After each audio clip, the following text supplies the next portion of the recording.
Ndasubiye kubaramutsa no kubaha ikaze banywanyi bacu mudahwema gukurikira ibiganiro n'amakuru tubagezaho imisi yose kuri imbonesha kure ya Hejuru TV.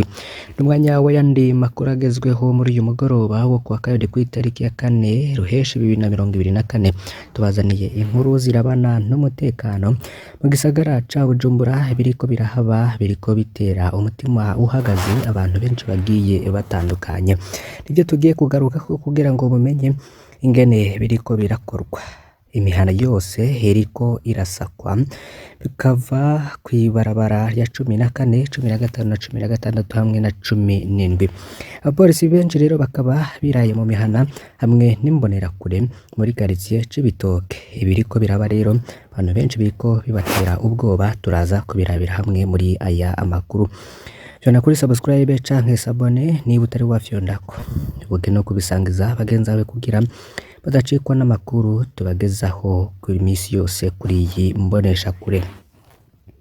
Mu minsi iheze niho hatewe grenade mu bice bitandukanye bigize igisagara ca Bujumbura, ariko rero mu Cibitoke n'ubundi abantu baho cane cane abagabo bari bafashwe ndetse barundarinizwa mu kibuga gikinirwamwo imikino y'intoke izwi nka basketball. Abantu benshi rero bakaba ico gihe bari batabaje bavuga ko batazi ivyabaye, ndetse abapolisi bikaba vyarakekwa ko bariko bararondera bari bateye amagrenade mw'ijoro ryo kuwa gatanu ico gihe, kuko nizo nkuru murazibuka twazibagejeje ko haraheze indwi zishika kuri zitatu. Abantu benshi rero mu gisagara ca Bujumbura n'uyu mwanya bariko baribaza ibiriko biraba. Benshi bariko baganira no mu magroupe atandukanye ku mbuga ngurukana bumenyi, niyo nkuru iriko iravugwa. Benshi bakavuga ko ivyo biriko biraba bibateye ubwoba kandi bibateye umutima uhagaze mu gisagara ca Bujumbura. Rero buri muhana wose, buri rugo rwose ruriho umupolisi hamwe n'imbonerakure. Ni benshi cane, ndetse n'abari kuja mu nzu imbere, hari n'abandi bariko barasigara hanze, ndetse kiboneka nuko hari isakwa rikomeye cane muri iyo zone Cibitoke.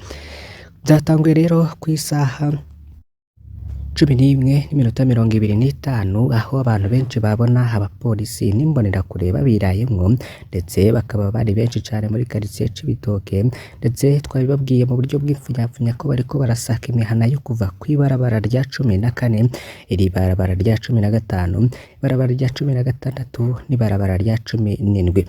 Abapolisi rero bakaba bafise amamotorora bagoma rero bahanahana ko amakuru nta munyagihugu yemerewe gusohoka, ndetse bagusanze hanze bagutegeka kwinjira mu nzu, amabarabara yose bayugaye gushika ubu rero ntawuzi ikironderwa. Ivyo byose rero biriko bitera umutima uhagaze abenegihugu benshi bibaza ko hari iryabara bavuze ryoba rigiye kugwa canke rishobora kugwa, ariko mu gipolisi ntaco baratangaza, ndetse n'igisagara ca Bujumbura ntaco baratangaza kuri ivyo byose biriko biraba. Niba hari umutekano mukeyi nta bizwi neza, ariko ivyo byose biriko biraba rero muri uyu mwanya aho muri zone Cibitoke birateye umutima uhagaze. Abana, abakuru, abagore, abagabo, urwaruka, imisore n'inkumi bose rero bariko barasakwa bikomeye cane muri uyu mugoroba aho muri zone Cibitoke. Bari kubona rero harimwo izo mbonerakure bagakeka ko ari abasuma gusa, ariko ubundi bakagira icizere cy'uko bari kumwe n'abapolisi. Hari abariko baragira bati abo bose ni abasuma gusa bariko barondera abo biba, ngo mu gihugu kitagira indongozi zibikwiye nuko bigenda. Niko rero umwe yagize. Hari uyundi yagize ati ivyo turabishima mu gihe bikozwe mu mategeko. Nibaza ko ivyo ata murundi n'umwe atobishima kiretse ba bandi baba bahungabanya umutekano. Benshi rero bakaba bavuga ko umutekano ushobora kuba wahungabanye canke hari ikindi kintu coba cinjiye muri iyo quartier canke zone Cibitoke kidasanzwe, kikaba cahagurukije igipolisi hamwe n'imbonerakure kibwira ngo baje gusaka mu mazu yose. Twabibabwiye rero nta mupolisi n'umwe adafise imotorora ndetse bari kuguma bahanahanaho amakuru. Abantu bose rero yaba umusore yaba umukobwa yaba umugore yaba umugabo yaba umwana bose bariko barategekwa kwinjira mu nzu, ndetse amabarabara aja kuri iyo mihana yose iri kw'ibara rya 14, 15, 15, 17 akaba rero bayugaye. Gushika ubu rero ntawuzi ikiriko irarondegwa. Ni inkuru rero tuza no kubatohorezaho vyinshi bigiye bitandukanye kugira ngo mumenye uko vyoba vyifashe muri uyu mugoroba. Dr Petero Claver Kazihise yararongoye umurwi Seni watunganije amatora mu mwaka 2020. Amatora bivugwa ko yabayemwo ubusuma bukabije, yamaramariye imbere y'abashinga amateka bamwima ijwi na rimwe. Ubwo no kuvuga ko yagize ibice 0 canke ubusa kw'ijana igihe ariko ariyamamaza kugira ngo asubirire Sadiki Kajandi aherutse kwitaba Imana mu murwi ujejwe kumenyesha ukuri no kurekurirana CVR ufatwa nk'igikoresho c'ubutegetsi na bamwe mu Barundi. Nta yindi ngero CNDD-FDD itanga ku bantu bemera gukoreshwa nayo mu guhemukira Abarundi kiretse kubamaramariza imbere y'abanyagihugu biherejeje gushikirizwa n'abanyagihugu imbere y'ibihejeje gushikira. Dr Petero Claver Kazihise yaheruka gukoreshwa mu kwiba amatora yo mu mwaka wa 2020, aho no musi rero yabuze ijwi na rimwe mu nama nshingamateka kugira ngo asubirire Sadiki Kajandi gushirwa mu murwi ujejwe kumenya ukuri no kurekuriranwa. Abanyagihugu rero babibonye bavuga ko ivyo Kazihise yakoze muri 2020 uretse kumaramazwa mu kubusa bizomukurikirana gushika no kubana no kubuzukuru biwe. Ivyo ni radio Haguruka bivuga. Abandi nabo rero bakavuga ko vyari bikwiye kubera icigwa n'abandi bemera gukoreshwa mu mafuti. Ivyo bikorwa vyari byakoraniye mu nama nshingamateka y'u Burundi. Dr Petero Claver Kazihise akaba yari yahiganwe na Eli Haji Haruna Nkunduwiga hamwe na Ambasaderi Engineer Selemani Mosi. Kabanza rero cavuye gitahukanwa Selemani Mosi ku majwi 86 bingana n'ibice 72.2 kw'ijana.